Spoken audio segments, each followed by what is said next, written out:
Кандайсыңар туугандар? Мына 2020-жылы мына бүгүн канчасы? 10 апрель.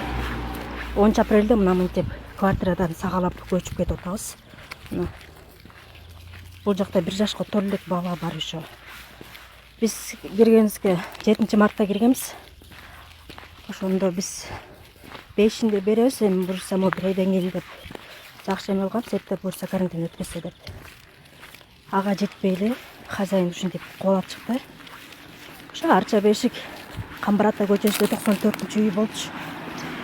Мына кетип баратабыз.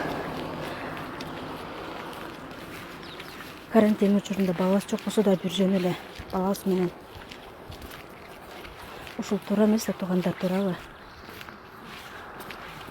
Кичине боорооп деле кичине сабыр кылып күтүшсө жакшы болмок.